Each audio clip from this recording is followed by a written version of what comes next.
Célébration de la Journée mondiale de la liberté de la presse en Côte d'Ivoire. Le ministre de la Communication a exhorté les journalistes à faire bon usage de la liberté de la presse.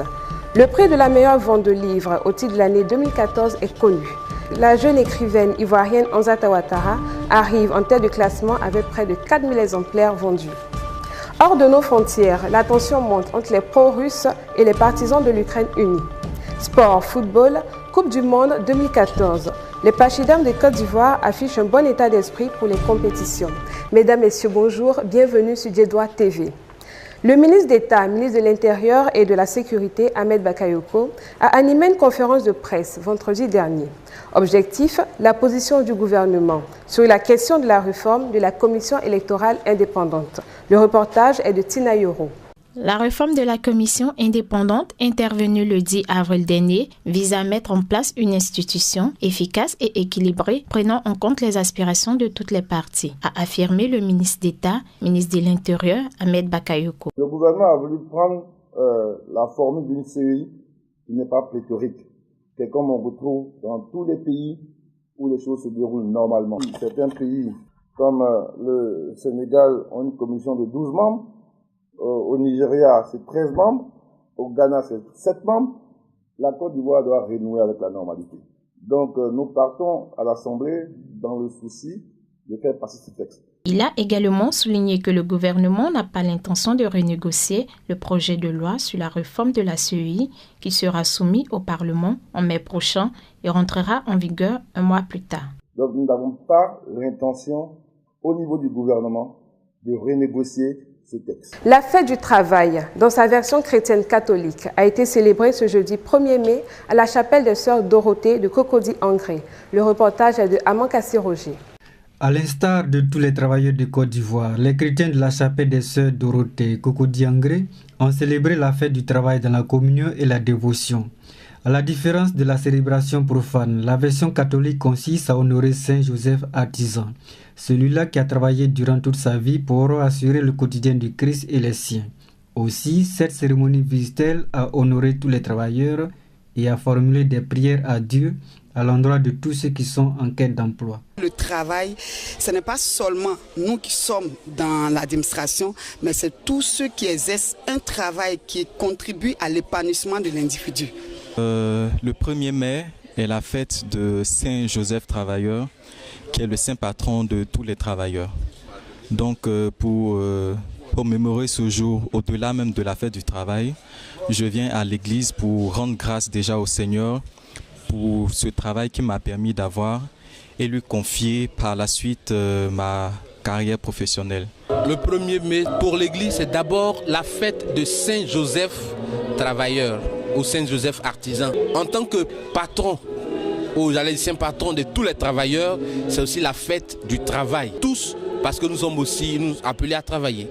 Nous avons beaucoup de temps de jeu. Nous travaillons très peu. Nous aurons le repos éternel, la mort après, nous allons nous reposer. Mais maintenant là, il faut se mettre au travail. C'est le travail. Bernard Dadier écrivait dans Clembier, le travail après le travail, l'indépendance, mon enfant, n'être à la charge de personne, telle doit être la devise de votre génération. Si aujourd'hui il y a quelque chose à confier ou mettre l'Afrique debout, il faut que l'Africain travaille. Pour mettre la Côte d'Ivoire sur la route de l'émergence, il faut que les Ivoiriens travaillent. Il faut arrêter de faire la promotion de ces funérailles à n'en point finir, de ces boîtes de nuit ici. Non, il faut travailler.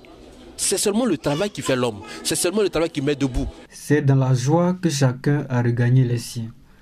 Nous poursuivons avec la 21e journée mondiale de la liberté de la presse. Le samedi 3 mai, les journalistes du monde entier ont célébré la liberté de la presse. En Côte d'Ivoire, cette célébration s'est déroulée sur 4 jours et en plusieurs phases. Pour plus de détails, suivons le reportage de Sephora Taï. C'est au son de la fanfare que les professionnels des médias et étudiants ont convergé vers la maison de la presse au plateau.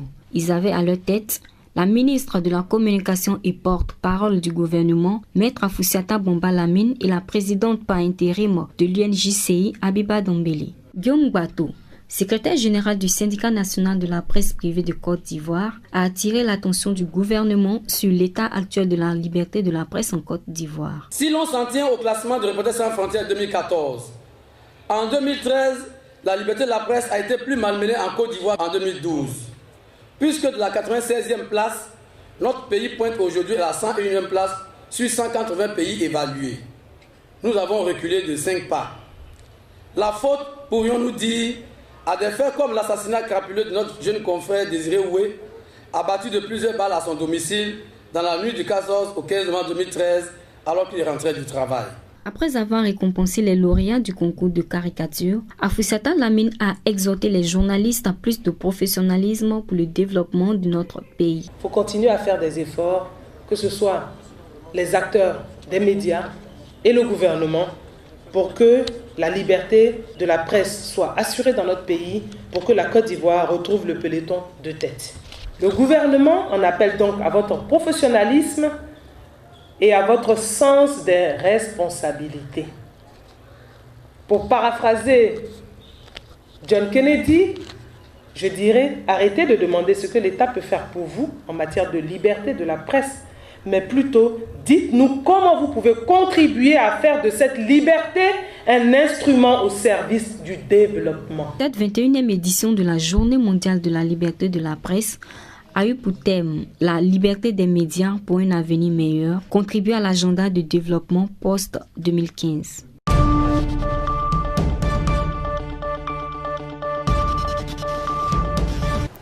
Après l'opération de déguerpissement lancée par le gouvernement au lendemain de la crise post-électorale, la gare improvisée refait surface avec son corollaire de petits commerces aux abords de la chaussée d'Adjamé-Liberté.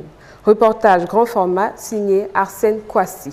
Ne dit-on pas que les vieilles habitudes dans la peau dure, les nombreux commerçants qui avaient été contraints de quitter les bordures de la chaussée suite à une décision du gouvernement ont refait surface à Adjamé-Liberté, défiant ainsi les autorités politiques et municipales. Pour ne pas les voler, c'est pour ça qu'on se débrouille ici. Ici même il y a plein de dangers. On nous accuse de vol, on nous accuse de tout quoi. Pourtant nous on est innocents, nous on est là pour vendre seulement. La mairie, on n'a qu'à chercher un magasin, ok, nous on n'a pas les moyens pour prendre les magasins. On a les idées, on n'a pas les moyens, mais il n'y a pas quelqu'un aussi pour nous aider. C'est pour ça qu'on se retrouve ici. Et là, les Munika, appelés communément Gbaka, les commerçants et les clients se mêlent, créant ainsi un désordre indescriptible. La gare que nous ont attribué de l'autre côté, il y a certains clients, ils n'aiment pas traverser, surtout les vieilles personnes là, ils n'aiment pas traverser le pont, ils ont peur de traverser le pont. Ça fait qu'avec la pluie aussi, quand il pleut comme ça, là, les gens préfèrent prendre un véhicule ici, aller directement. Les klaxons ne suffisent plus pour se frayer un chemin dans la foule compacte et c'est souvent la porte ouverte aux injures. Ce labyrinthe omniprésent qui ressemble étrangement à un marché vient s'ajouter aux problèmes de fluidité auxquels sont confrontés les automobilistes et piétons qui se défient en permanence au milieu de ce concert de klaxons et vrombissements de moteurs. Pour la circulation, c'est un peu plus compliqué parce que ça crée des embouteillages. Bon, aussi pour les personnes qui n'ont pas le temps d'aller faire des achats. Par exemple, nous on va à l'école du lundi au samedi, c'est pas évident qu'on ait le temps d'aller faire des achats. Donc on descend comme ça du campus pour emporter le Gbaka par là, on en profite pour faire les achats. Décor quasiment identique au rond-point de Liberté, les Gbaka, les taxis, les Woro-Woro, tous stationnés sur la chaussée, attendent les passagers pendant que les commerçants, eux, occupent les trottoirs où sont étalées leurs marchandises, des chaussures pour la plupart. On préfère se défendre comme ça en entendant. Voilà, pour nous c'est mieux, nous-mêmes ça ne nous plaît pas. Il y a longtemps on est dedans, on veut quitter la mer, on quitte ici, on va où? Au fait, notre problème c'est ça. Dans les marchés, aujourd'hui pour te prendre un magasin, il te faut au moins des millions. Non loin de cette gare improvisée, des habitations au nombre desquelles les 220 logements, des bâtiments d'une dizaine d'étages, témoignent de la beauté de ce quartier, otage de ses commerçants. C'est pas normal. Ça prouve que le maire ne fait pas son travail parce que en temps normal, ces femmes ne devaient pas être là. Si elles sont là, c'est qu'il y a problème. Cette partie d'Adjamé démontre le degré d'anarchie dans lequel nous vivons. Que dit alors de la cupidité de certaines personnes qui vendent sur la voie au mépris de leur propre vie? À qui profite ce désordre? Faut-il une campagne de sensibilisation de la population aux valeurs du civisme avant le rendez-vous de l'émergence? À présent, l'actualité culturelle et internationale avec Hermance Zérignon. Bonjour Zérignon. Bonjour Clotilde. La cérémonie de remise du prix de la meilleure vente à Librairie de France s'est tenue le 30 avril dernier à l'hôtel du district du Plateau en présence de M. Dambélé Fousseni, directeur de cabinet au ministère de la Culture et de la Francophonie. Reportage de Kamagaté Adama. Pour avoir vendu près de 4000 exemplaires de son œuvre Les coups de la vie, Anzata Ouattara, jeune écrivaine ivoirienne, a remporté le prix de la meilleure vente Librairie de France devant Isaïe Biton Koulibaly et Venance Kounan, directeur général de Fraternité Matin. Cette valeur montante de la littérature ivoirienne a été saluée et félicitée par le représentant du ministre de la Culture et de la Francophonie et par M. Konedier Dieti, PDG de la Librairie de France Groupe. L'assistance enthousiasmée a longuement ovationné la lauréate de ce prix à grande renommée. La cellule Nouveau Style de l'association Famille et Éducation a organisé la 3e édition du Nantiéré qui a eu pour thème « Jeune, que transmets-tu par ton look ?» Cet événement s'est tenu du 3 au 4 mai à l'École nationale d'administration. Reportage de Dorine Balou. Exposition vente, panel de jeunes, mini défilé de mode, ateliers pratiques sont les activités qui ont meublé la 3e édition du Nantiéré. L'édition 2014 s'est axée sur la mode et l'élégance par les jeunes et pour les jeunes. Les exposants ont invité les jeunes à se forger une personnalité vestimentaire. Ils l'ont défini comme étant la façon de se démarquer de la mode par un travail de recherche et de créativité dans sa présentation personnelle, dans l'art de créer son propre look. Les exposants ont aussi invité les jeunes à créer leur propre mode en ayant toujours à l'esprit la recherche de l'originalité et la valorisation de leur personnalité et de les exhorter à ne pas suivre la mode car elle est éphémère. Rappelons que Nantiéré est un événement annuel de mode initié par la cellule Nouveau Style. Les 2 premières éditions ont eu lieu respectivement en 2012 et en 2013 avec les thèmes suivants mode, élégance et personnalité et quelle mode pour la femme africaine. À l'international, les manifestants pro-russes ont attaqué ce dimanche un bâtiment de la police à Odessa. Cette action vise à libérer leurs camarades arrêtés suite aux affrontements survenus le vendredi dernier entre les pro-russes et partisans de l'Ukraine unie. Suivons ce reportage de Patrick Assamoah. Plus de 2000 manifestants pro-russes déchaînés ont lancé un assaut contre le siège de la police à Odessa, dans le sud de l'Ukraine. Les assaillants armés de gourdins ont défoncé un premier portail avec 2 camions. Cela pour exiger la libération de leurs camarades arrêtés le vendredi après les heurts entre les pro-russes et les partisans de l'Ukraine unie. Les policiers barricadés à l'intérieur de l'immeuble relâchent un par un les otages arrêtés vendredi. Une 50aine de personnes ont été relâchées sous la pression des manifestants. Geste salué par la foule venue en grand nombre libérer leurs amis. Ce dimanche marquait en Ukraine le 2e jour de deuil national pour les victimes de la tragédie. Béatifié en 2000 par Jean-Paul II et en 2011 par le pape émérite Benoît XVI, Jean XXIII et Jean-Paul II ont été canonisés le dimanche dernier à la place Saint-Pierre de Rome par le pape François. Reportage de Chris Diomondé. Jean XXIII et Jean-Paul II entrent officiellement dans la famille des saints du monde. Ils ont été canonisés le dimanche dernier devant plus d'1 million de fidèles par le pape François en présence du pape émérite Benoît XVI. Si Jean-Paul II a marqué le XXe siècle par son amour, sa bonté de cœur et son immense pardon, l'Église catholique doit à Jean XXIII les réformes du Concile Vatican II pour l'amélioration de certains enseignements au sein de l'Église.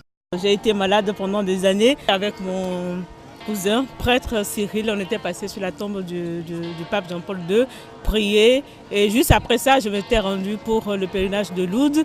Et donc après cela, il y a eu un miracle, voilà, donc je mets ce miracle sur le compte du pape Jean-Paul II. Convalescente, donc je ne pensais même pas y être, mais Dieu merci, me voilà. Ça c'est un clin d'œil de Jean-Paul II, toujours présent dans ma vie. Émotion et joie étaient au rendez-vous de cet événement suivi par 24 chefs d'État et plus de 90 délégations mondiales. Le symposium des conférences épiscopales d'Afrique de Madagascar organise 2 journées d'hommage à Jean XXIII et à Jean-Paul II, au nom de toutes les églises d'Afrique.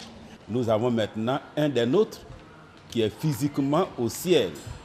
Alors nous disons dans le Pater Noster, notre Père qui est aux cieux. Maintenant nous pouvons aussi dire notre frère qui est aux cieux. Désormais, les fidèles de l'Église catholique peuvent prier tout en évoquant les 2 nouveaux saints. Voilà Clotilde, c'est tout pour aujourd'hui. Merci Zérignon. Passons à présent à l'actualité sportive avec Kamagaté Adama. Bonjour Kamagaté. Bonjour Clotilde. Alors Muriel a couru cette fois-ci à Abidjan. Et effectivement, Muriel Auré a fait vibrer de par ses performances les Ivoiriens loin de nos frontières. Cette fois, la star de l'athlétisme en Côte d'Ivoire a décidé de le faire plus près de ses fans à l'occasion de la 21e édition du meeting international Gabriel Tiako. Le reportage de Mireille Dago.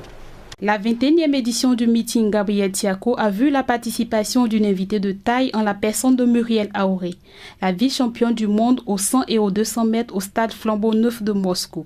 Pour la première fois, elle pose les pieds sur la piste du stade Félix Houphouët-Boigny d'Abidjan. L'émotion passée, place à la course. Départ au nutrient de Muriel en début de course, elle creuse le quart dans les 10 derniers mètres et s'impose haut les mains en 11 secondes 6 centièmes, suivi de sa compatriote Lou Dominique en 11 secondes 24 centièmes et la Congolaise Cynthia Bolingo complète le podium avec 11 secondes 57 centièmes. À 39 jours exactement du coup d'envoi de la Coupe du Monde Brésil 2014, quel est l'état de forme de nos Parchidèmes à l'orée de cette grande messe mondiale? Suivons cet élément. Le 16 novembre dernier, les éléphants se qualifiaient pour la 3e fois consécutive à la phase finale de la Coupe du Monde, in extremis face au Sénégal. Aujourd'hui, l'ère est au préparatif pour mieux aborder cette compétition.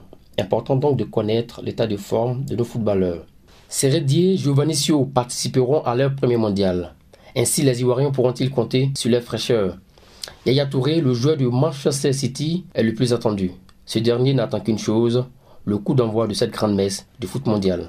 Je suis en pleine forme actuellement et plus qu'impatient pour que la Coupe du Monde commence, les Ivoiriens pourront compter sur moi. Comment ne pas compter sur lui vu ses performances actuelles dans la première ligue anglaise? Parole aux chiffres. 35 matchs joués, 19 buts marqués, 9 passes décisives et il est impliqué dans 40% des buts de son équipe. Une performance qui lui a d'ailleurs valu le top 3 des meilleurs joueurs du championnat, derrière Suarez et Guérard. Rendez-vous est donc pris pour le 14 juin prochain pour suivre Yaya Touré et les siens pour leur premier match face au Japon à Fortaleza. Le tirage au sort de la 30e édition de la Coupe d'Afrique des Nations 2015 au Maroc est connu. La Côte d'Ivoire est dans la poule D, en compagnie de la République démocratique du Congo et surtout avec le Cameroun, l'une des bêtes noires des éléphants. Les éléphants devront donc attendre la fin des 2 tours préliminaires entre le Swaziland et la Sierra Leone et du match Gambie-Seychelles. Les 2 tours éliminatoires sont prévus du 5 au 19 novembre prochain. C'est tout pour le sport. Clotilde. Merci Adama. Alors, c'est sur l'actualité sportive que se referme notre journal, bien avant le rappel des titres. Célébration de la Journée mondiale de la liberté de la presse en Côte d'Ivoire. Le ministre de la Communication a exhorté les journalistes à faire bon usage de la liberté de la presse. Sport, football, la Coupe du Monde 2014 au Brésil. Les Parchidèmes de Côte d'Ivoire affichent un bon état d'esprit pour les compétitions. C'est la fin de cette édition. Merci de nous avoir suivis. Bonne suite de programme sur Dédois TV.